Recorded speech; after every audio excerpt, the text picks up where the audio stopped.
Kebudayaan adalah identitas bangsa yang menjadi ciri khas suatu daerah. Di Kabupaten Nias Barat masih terdapat peninggalan budaya leluhur yang menyatu dengan kehidupan masyarakatnya yang disebut Omohada atau rumah adat. Omohada ini tersebar hampir di seluruh wilayah Kabupaten Nias Barat. Seiring berjalannya waktu, jumlahnya semakin berkurang. Hal ini disebabkan karena tahapan untuk membangun Omohada harus mengikuti adat dan tradisi, di mana orang yang membangun Omohada adalah orang yang memiliki status sosial yang tinggi. Besarnya biaya untuk membangun dan memelihara Omohada di zaman modern ini, sehingga masyarakat lebih memilih untuk membangun menempati rumah modern. Namun, perlu kita ketahui, terdapat nilai-nilai budaya yang harus dijunjung tinggi oleh generasi modern. Selengkapnya, mari kita simak penjelasan berikut ini.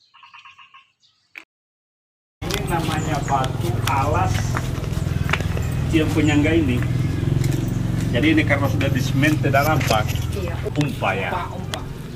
Jadi ini namanya ehomo. Biasanya ini ehomo ini harus memakai manabatano.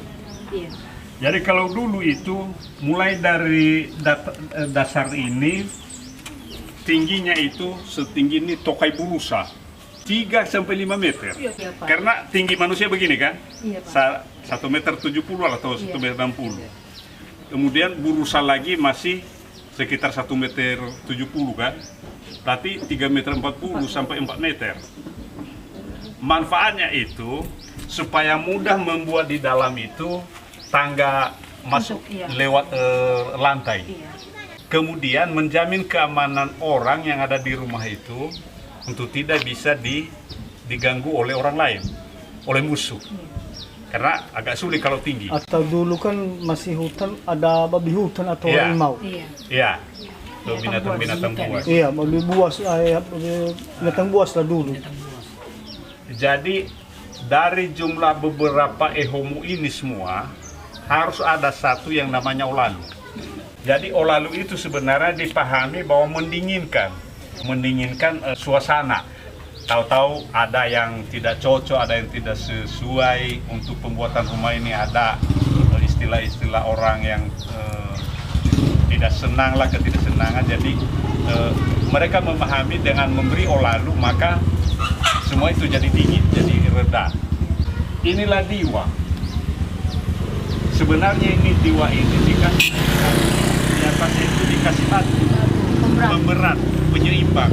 Karena tingginya rumah adat itu sangat tinggi, dengan berat di atas maka mudah tumbang.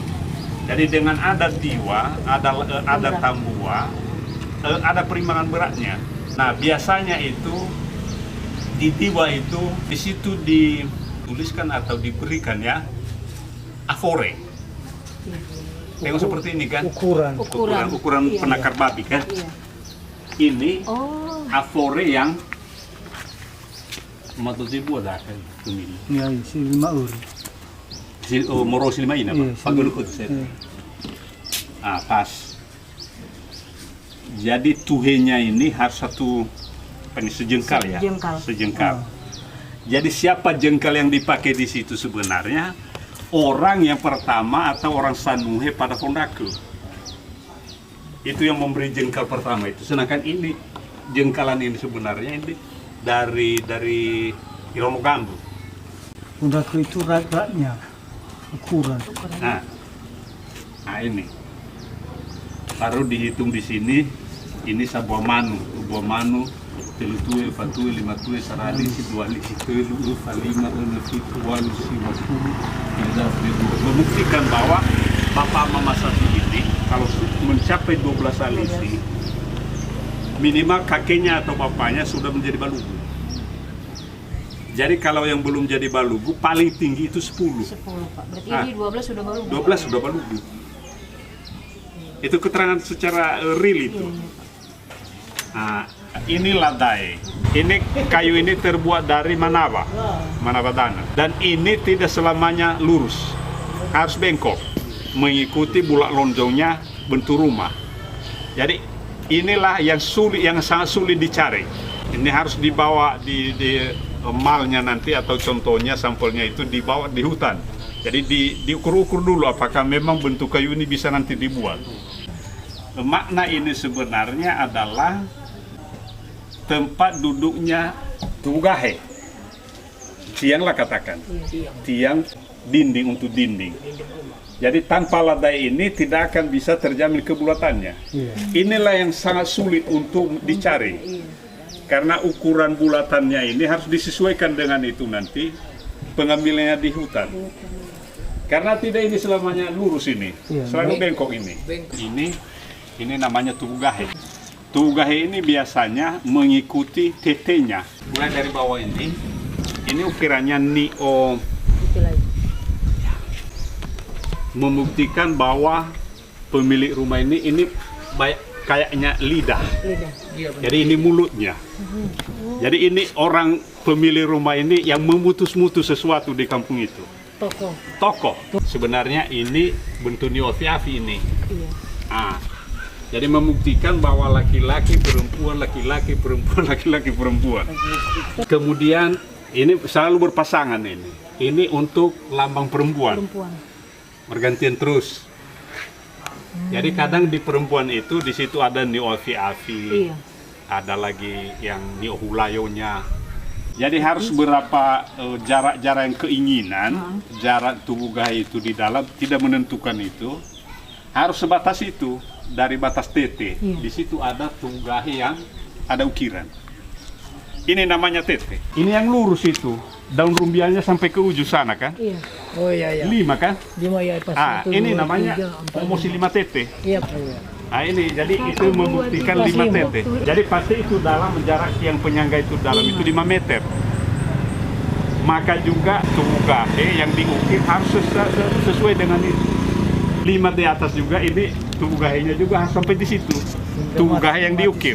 Jadi kalau dibilang 7 tete lagi, jadi harus 7 itu. Yang lurus-lurus itu. Kalau 9 itu lebih besar lagi. Lalu setelah itu masuk di atas itu apa namanya hoya dalam bahasa Indonesia? Hoya itu harus itu panjang-panjang. Dibuat itu lama. Ada 2 fungsi lama. Penahan daripada tubugahe dan tempat menyusunnya rusuk. Setelah lama itu masuk ke gase. Itu harus terbuat dari hoya, dan berapa panjang dari ujung bawah sampai ke bumbungan itu harus sampai di situ, tidak boleh dipotong di tengah, tidak boleh disambungkan. Jadi harus nyampe di bumbungan. Nah, setiap rumah adat itu jendelanya itu memanjang seperti bentuk rumah. Jadi di bawah jendela itu dikasih aksesori sesuai dengan keinginan pemilik. Seperti aksesori ini dibuat dalam bentuk niohulayo, membuktikan bahwa tombak itu lambang kekuasaan, lambang kekuatan. Jadi ketika ada musuh, bisa saja tombak ini menjadi musuhmu. Nah, sebagai pembuktian bahwa rumah ini benar-benar dibuat dalam bentuk adat, ikatan ini masih ada, yang terbuat dari lemak. Dari aren ini rumah ini dapat diperkirakan ini minimal rumah ini 100 tahun. Jadi masih tersisa itu 5 ikatan itu. Jadi yang lain-lain sudah diganti, masih ini tersisa yang masih asli dari awal. 1, 2, 3, cuma 3 yang mau rusak ini. Ini membuktikan bahwa rumah ini tetap terawat walaupun ratusan tahun. Dan ikatan lema itu sebenarnya sangat kuat, tidak mudah membusuk. Kemudian masuk di dalam rumah, ehomo hanya sampai kepada silete, sedang tiang penyangga minimal 4, 6, bisa 8 berpasangan, membuktikan bahwa suami istri yang mendirikan. Demikian juga tandong bumbu harus berpasangan. Nah, jadi tiang yang terusan di atas itu, itulah yang nanti tempat adanya Folage. Folage tadi di atas itu yang 6 tadi, yang 4 tadi. Jadi di atas Folage itu di situ ada ditaruh sanari. Di atas sanari, di atas sanari dia beri tangga kecil lagi di situ, tiang kecil untuk nanti ada lama atau buate nahadufo. Kemudian langsung ke atas itu tidak ada lagi. Biasanya dibuat 3-5 urutan di atas itu. Yang paling ujung di ujung paling atas itu tempat penyimpanan barang-barang yang sangat dijaga. Seperti baluse, senjata-senjata yang memang mereka senangi itu di tingkat paling atas itu disimpan, dekat bumbungan, supaya jangan mudah diambil orang. Ini sanari di atas kan? Ini namanya Folage. Itu Folage ini juga dia. Ini biasanya ini terdiri dari 4. 2 yang menghubungkan sila lewat yang penyangga, dan 2 yang menghadap ke depan dan ke belakang. Satu ini, 1, 2, 3, 4. Ini kan ada itu. Ya.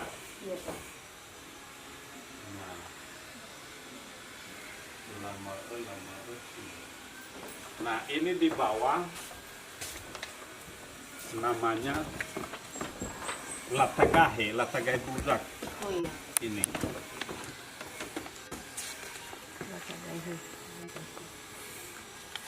Ini namanya zara-zara. Biasanya itu dikatakan itu di atas itu haredufo, bukan buat yang pertama ini. Ini yang tadi ini kan dibuat itu dua pasang itu di atas itu. Sanari kedua itu yang disebut dengan buat haredufo. Botol bumbu ini. Iya, ada. Nah, biasanya itu botol bumbu dan sila leawa punya ukiran. Langa bubur itu di atas. Biasanya itu daun rumbia, bukan saya. Nah, biasanya itu penutup di atas itu pemberat jangan sampai terbang di angin. Ada itu sejenis Tali pohon itu, Pak. ya, Kayak seperti tali pohon yang keras itu. iya, yang berduri itu. Berduri. Betul. Oh, Itu dibelah dua itu. dibelah dua. Ya, enggak mungkin lagi itu busuk itu. Iya, tahu. Karena tahan hujan, tahan panas. Iya. Jadi itu Ratusan yang itu. dikasih di atas. Jadi biasanya itu di dalam itu kamar keluarga. Keluarga ya. Ya, Sama dapurnya ya, Pak ya. di bawah diturunkan itu dapur. Nah, Dapurnya ya. iya. Jadi biasanya dulu itu bukan di samping ini ada pintu. Jadi tengah ini dikasih pintu di sini, tangganya diturunkan di bawah. Di bawah tangga itu lagi nanti ada yang namanya edu. Kadang-kadang dijadikan tempat ternak babi. Jadi di atas itu dikasih papan untuk bisa orang lewat. Jadi di situ tingginya itu hanya setinggi nedua itu hanya setinggi orang duduk. Mengapa ada 2 fungsinya? Fungsi pertama, kalau ada orang berzina, jadi mereka menebus teguran mereka, menebus mereka dari ke pembunuhan, karena biasanya itu hukum yang hamil tanpa nikah itu dikubur hidup-hidup atau dibunuh langsung. Maka kalau mereka mengatakan bahwa kami mau menebus semua kesalahan kami, mereka duduk di bawah nedua itu. Jadi setiap orang yang masuk membicarakan dalam rumah ini, mereka harus menginjak kepala mereka berdua. Baru mereka naik ke tangga. Itu satu hukuman. Jadi hukuman itu ketiga ini ditebus dengan pembayaran. Maka ada istilah bahasanya situ, bele-bele gangangobisi bowagu. Jadi periuk tempat memasak itu merupakan benteng untuk betis kita untuk tidak patah. Jadi okhota atau kekayaan atau emas atau babi itu dikasih sebagai tebusan pada pelanggaran mereka. Jadi itu ada manfaat yang satu itu. Manfaat kedua, Kalau ada juga berupa ronda atau penjaga rumah, itu tempat duduknya. Karena tidak kelihatan di luar. Jadi dia duduk di situ untuk menjaga keamanan rumah. Jadi nilai-nilai dari pendirian rumah ini sebenarnya ada beberapa hal. Pertama dulu, dengan pendirian rumah dibangunlah mental orang, mental yang kuat. Mengapa? Karena pencarian bahan-bahan pendirian rumah adat itu tidak sembarang kayu dipakai. Harus dia cari dan dia harus bekerja keras. Jadi umumnya yang mendirikan rumah adat itu pekerja keras. Kedua, orang yang membangun rumah adat ini, dia harus menjaga kebersamaan dengan orang lain. Karena butuh jumlah orang banyak untuk mendatangkan bahan-bahan yang diperlukan dalam pendirian rumah adat. Posisi sosialnya di masyarakat. Dia harus menjaga posisi sosial di tengah-tengah masyarakat. Jangan pernah dia menjadi orang yang terbawah. Jadi baru dia berencana membangun itu harus menaikkan derajatnya dari derajat kebiasaan menjadi derajat yang lebih tinggi, mencari kehormatan. Dan yang paling terakhir, yang menjadi nilai daripada pendirian rumah ini sebenarnya, membuktikan bahwa kepribadian orang yang mendirikan rumah itu benar-benar bisa memupuk rasa kebersamaan.